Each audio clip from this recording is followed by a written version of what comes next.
Celso de Mello, por favor. Senhora Presidente, já se formou maioria qualificada, absoluta, em sentido diverso daquele preconizado pelo eminente ministro relator, ministro Luiz Edson Fachin. Não obstante a confirmação da validade constitucional que está sendo pronunciada, eu vou pedir vênia, senhora Presidente, vou pedir vênia para, dissentindo daqueles que pensam diversamente, acompanhar o voto do eminente ministro Luiz Edson Fachin para, conhecendo do presente recurso extraordinário, negar-lhe provimento. O eminente ministro Luiz Edson Fachin destaca corretamente, no início de seu douto voto, que é impossível tratar de tributação sem levar em conta a efetividade dos direitos fundamentais, como resta evidente na teoria dos custos dos direitos. E destaca, em particular, uma passagem brilhante da eminente ministra Regina Helena Costa, que é professora de Direito Tributário na Pontifícia Universidade Católica de São Paulo. E Sua Excelência, a eminente ministra Regina Helena Costa, destaca a conexão necessária que há de haver entre direitos e tributação, de tal modo que, afirma essa ilustre tributarista, professora e magistrada, os direitos fundamentais dão suporte à atividade tributante do Estado, ao mesmo tempo em que configuram limites intransponíveis a essa mesma atividade. Quando proferi meu voto, agora, no dia 15 de março deste ano, no julgamento do RS 574-706 do Paraná, em que se discutia sobre a legitimidade constitucional ou não da inclusão do valor pertinente ao ICMS na base de cálculo da COFINS e da contribuição devida ao PIS, destaquei que todos os atos estatais que repugnem à Constituição expõem-se à censura jurídica dos tribunais, especialmente porque são atos írritos, são atos nulos, atos desvestidos de qualquer validade. E se é certo, de um lado, como então asseverou naquele julgamento plenário o eminente ministro Gilmar Mendes, relembrando uma frase de Alexander Hamilton no Federalista, The Federalist Papers, número 78, de que o Poder Judiciário será sempre the least dangerous, o menos perigoso dos poderes aos direitos consagrados no texto da Constituição, não é menos exato reconhecer, no entanto, senhora Presidente, que a prática da jurisdição constitucional por esta Corte Suprema, quando provocada, como no caso, quando provocada por aqueles atingidos por excessos governamentais, quer esses emanem do Poder Executivo ou do Poder Legislativo, ou até mesmo do Poder Judiciário, mas, nomeadamente, de ambos os poderes, Executivo e Legislativo, em sede de tributação, não pode ser considerada essa intervenção jurisdicional como um gesto de indevida intrusão na esfera de competência desses outros poderes da República. E a Corte tem salientado que os desvios constitucionais do Estado, quer se cuide da União Federal, dos Estados-membros, do Distrito Federal, dos municípios, no exercício do seu poder de tributar, geram efeitos perversos, que, ao projetarem-se nas relações jurídico-fiscais mantidas com os contribuintes, deformam os princípios que estruturam a ordem jurídica, subvertem as finalidades do sistema normativo e comprometem a integridade e a supremacia da própria Constituição da República. Bem por isso, é importante enfatizar, e esta Corte o tem feito, a importância de o exercício do poder tributário pelo Estado submeter-se por inteiro aos modelos jurídicos positivados no texto constitucional, que institui em favor dos contribuintes decisivas limitações à competência estatal para impor e para exigir coativamente as diversas espécies tributárias existentes. Ou, em uma palavra, o fundamento do poder de tributar reside, em essência, no dever jurídico de estrita fidelidade dos entes tributantes, ao que imperativamente dispõe a Constituição da República. Por isso mesmo, o eminente ministro Luiz Edson Fachin, em fragmento do seu douto voto, relembra a reflexão que foi suscitada pelo The Great Dissenter, o grande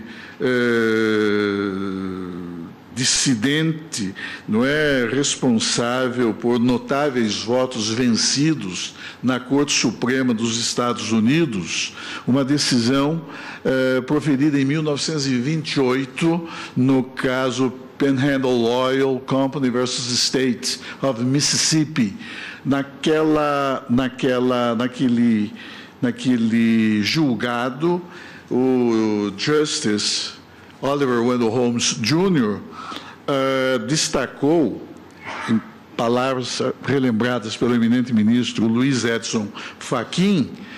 que o poder de tributar não significa e nem envolve o poder de destruir, pelo menos enquanto existir esta Corte Suprema.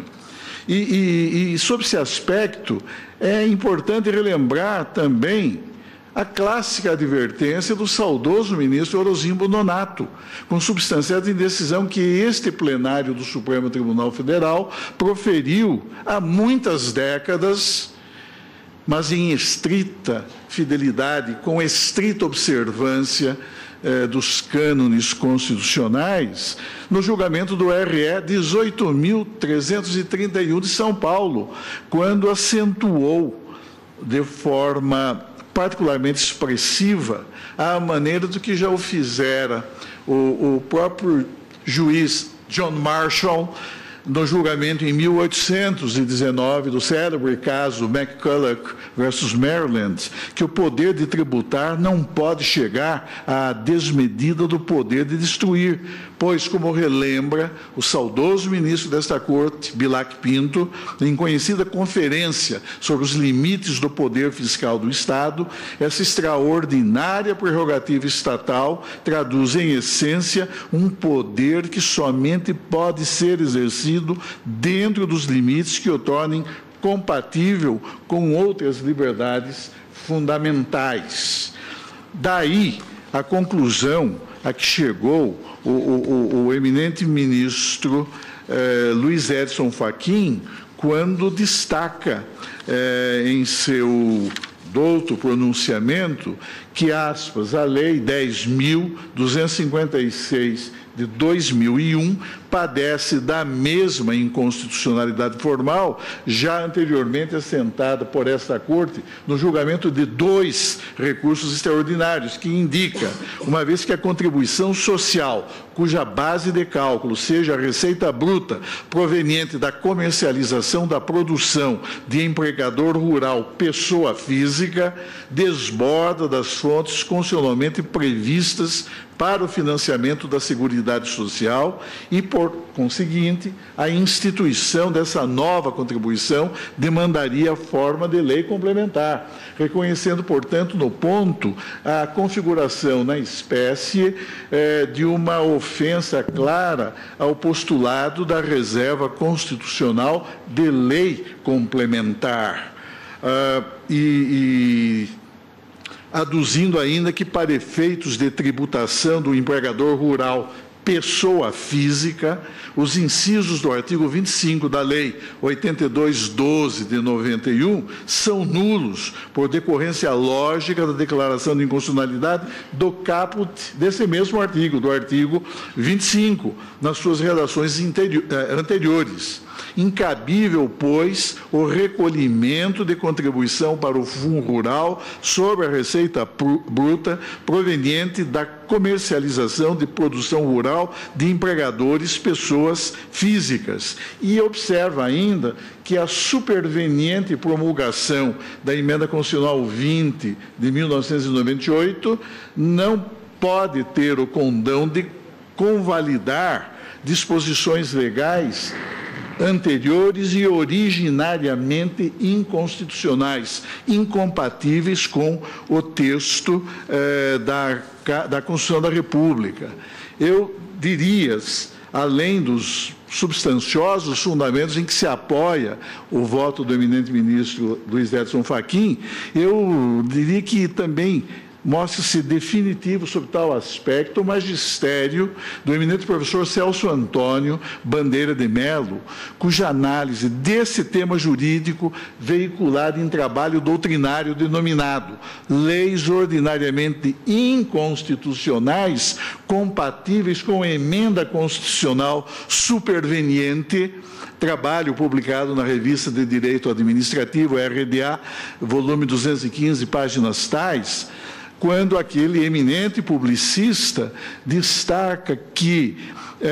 na conformidade das considerações feitas, não há senão concluir que entre as alternativas exegéticas em tese suscitáveis perante o tema de leis originariamente desconformes com a Constituição, mas comportadas e confortadas por emenda constitucional superveniente, a única merecedora de endosso é a que apresentamos, ou seja, aquela segundo a qual a sobrevinda de emenda não constitucionaliza a norma inicialmente inválida. De Sarte, seus efeitos poderão ser impugnados e desaplicada tal regra. E a razão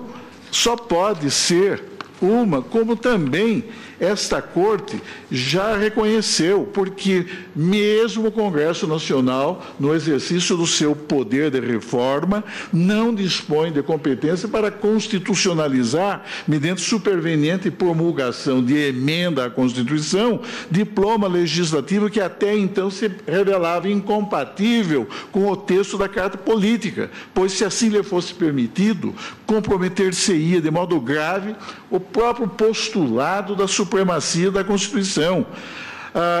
Essa posição de eminência da lei fundamental tem o condão, todos sabemos, de desqualificar no plano jurídico o ato em situação de conflito hierárquico normativo com o texto da Constituição. E é imperativo reconhecer-se que situações inconstitucionais não convalescem, mesmo porque é nenhum em nosso sistema normativo, ressalvada a possibilidade sempre excepcional da modulação no tempo dos efeitos da decisão de inconstitucionalidade, é nenhum o valor jurídico dos atos eivados de ilegitimidade constitucional. Sob essa perspectiva, eu me lembro que destaquei na sentada passada, quando julgamos a questão do ICMS na base de cálculo da COFINS, uma preciosa monografia do atual presidente de Portugal, da República Portuguesa, o professor Marcelo Rebelo de Sousa. E o título dessa monografia é muito sugestivo, qual seja o valor jurídico do ato inconstitucional. E ele, então, a partir das diversas abordagens doutrinárias, reconhece que ou pode ser considerado esse valor jurídico inexistente, nenhum valor jurídico, ou absolutamente nulo, ou eventualmente anulável com eficácia ex tunc, ou anulável com eficácia ex nunc, mas, de qualquer maneira, mostra-se um ato írrito. E tanto isso é verdade que o decurso do tempo é irrelevante, especialmente em tema de controle de constitucionalidade, é irrelevante em face da situação de ilegitimidade constitucional, porque o ato inconstitucional, precisamente porque é afetado por um radical vício de nulidade jurídica, revela-se insuscetível de convalidação, tanto que a súmula desta Corte, a súmula 360, que diz que o ajuizamento de ação direta de inconstitucionalidade não está sujeito à observância de qualquer prazo, seja esse de natureza prescricional ou de caráter decadencial, pelo simples fato, diz o enunciado inscrito na súmula 360 do Supremo Tribunal Federal, pelo simples fato de que os atos inconstitucionais jamais se convalidam pelo mero decurso do tempo. De outro lado, senhora presidente, os pareceres que foram produzidos no caso, nesses autos, da lavra de eminentes publicistas, de eminentes tributaristas, o professor Humberto Ávila e o professor Paulo de Barros Carvalho, são pareceres que demonstram não apenas o aspecto de inconstitucionalidade formal, mas indo além também o vício jurídico que desqualifica a legislação em causa sob a perspectiva da inconstitucionalidade material. O eminente ministro Fachin também tece considerações muito apropriadas a respeito desse tema. Em suma, senhora presidente, pedindo respeitosa vênia a todos os que pensam de modo diverso, eu, embora conhecendo do presente recurso extraordinário interposto, no caso, pela União Federal, eu não lhe dou provimento, acompanhando, portanto, o douto voto proferido pelo eminente Celso de Mello. Edson Fachin. Presidente, Vossa Excelência autoriza e o ministro permite uma parte? Claro, com o máximo prazer. A situação, a meu ver, né, é ímpar em termos de pronunciamento do Supremo Guarda-Maior da Constituição que se avizinha, abrindo-se um precedente que, a meu ver, implicará uma sinalização muito ruim ao Legislativo. O que houve, Vossa Excelência ressaltou muito bem. Em duas oportunidades, o Supremo assentou o conflito dos incisos 1 e 2 do artigo 25 da Lei 8.212 com a Constituição Federal. Por que assentou? Porque versariam esses incisos uma base de incidência da contribuição não enquadrável no 195.1 da Constituição Federal. E por que não enquadrável no 195.1 da Constituição Federal? Deveria ter vindo a disciplina da matéria mediante lei complementar, como previsto em um dos parágrafos desse mesmo artigo. Nós tivemos a edição da emenda constitucional número 20, em 98. E aí, após essa emenda, introduzindo como base de incidência da contribuição à Receita, o que houve? Foi realmente editada a Lei 10.256 de 2001, que deu nova redação estritamente à cabeça do artigo 25 da Lei 8.212, de 24 de julho de 1995, seguindo-se ao dispositivo da lei nova, algo muito comum no processo legislativo, uma linha pontilhada, simplesmente pontilhada, e nada se versou sobre o que tratavam os dois incisos primitivos do artigo 25. O Supremo concluindo a esta altura que, no caso, se tem normatividade, ele estará estampando que linha pontilhada contida em projeto aprovado pelo Congresso Normativo, ou Congresso da República, possui, e aí se adivinhe o que se contém nessa linha pontilhada, possui normatividade, ou melhor dizendo, implica repristinação de dispositivos já fulminados pelo próprio Supremo, porque em conflito com a Carta da República. A meu ver, o precedente é perigosíssimo e não resulta em avanço cultural.